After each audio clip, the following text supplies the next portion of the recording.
team mate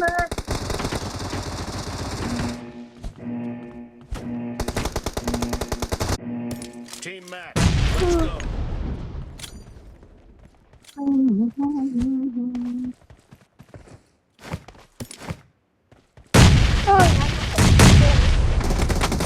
Point for the red team. ô hai mà để thay vậy bao nhiêu mà anh chỗ em hả cho ra anh ơi quả này thay bao bao vậy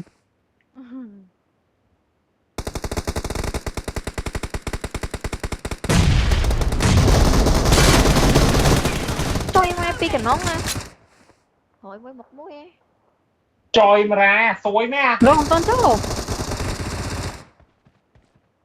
chúng khơi việc cột rằng mà ngại với tăng sắp tệ trái vòng tiên này rồi cho em ra ơi ba đã bộ pi cả nón nó hết á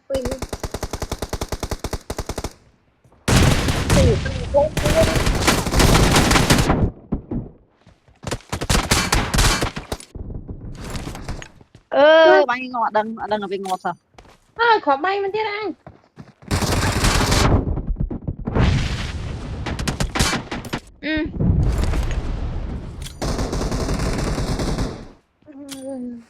bay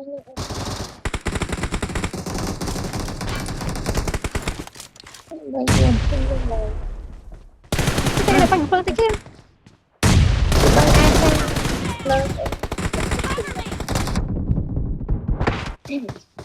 cho em ra bay điểm khi trong quá cho em ra quả thật thân ơi thay mà đi mình thay mình hợp trong không nhà má bây giờ má nhà quen lâu rồi đã Watch có out. cái iPad đấy đây khi các vâng bạn xã nhà tôi hái được nghe theo sợ rồi Reloading. cục này má ơi bí nè bí nè ơi một cái anh khó một cái anh khó lên tao bèo luôn Cover me. nhưng khơi chảy không được bắt xe luôn chứ ba ai đi hai nè không thấy được bắt xe thôi anh một nè thì lấy thân rồi nhưng mà tôi xa lần ủa miễn tôn chọc chỗ là mà ngại đó cái fan ô khẩu bay bên kia này anh mùi bia trên bia không bay kìa The red team is ơi in the AK lead. thiệt anh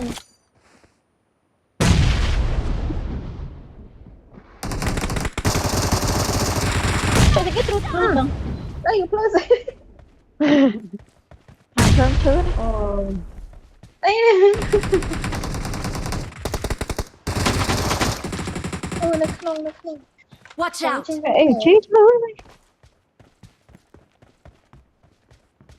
mà chỗ ai chất kia mà đừng để cho cái niệm gì thôi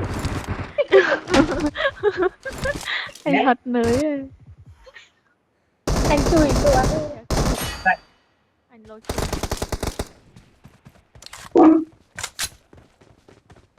đừng phải điên ra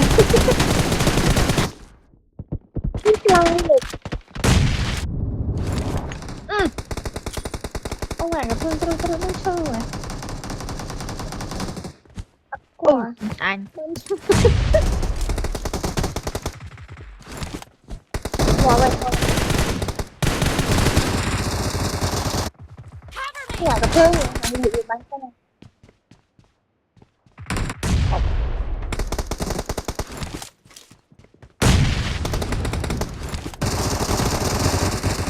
anh một bị bị nè hơn tại kia ô ông lên nắng phàm mà nắng nó lùi địa bàn ui dùng bạn sang pi mà thôi nha khẩu bay bên kia này anh rồi bị nè của năng bia nè nó khỏi ạ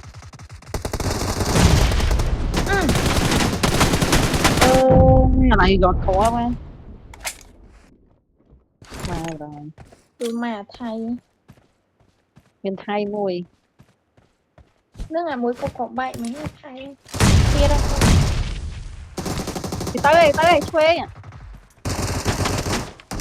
The red team is cái about sao ôi kìa quản này đi này. lên on Be không kìa careful. You're losing the game. Bảo biết thế nào mọi người. Cái start Ui, luôn, ai- cái start. Cái sệt rút trao rồi. Half of the match is over, and the blue team แชร์ไง Start mau thế đây. ใบเคียเล็ดใบเคียเล็ดแชร์โอ้ก่อนอะไรจะอยู่ด้วยอ่ะ cover me. Kê vậy, kê. Victory. อาจารย์เทียม Hay là on. Hãy vào bồi bắn. Thầy chưa rồi.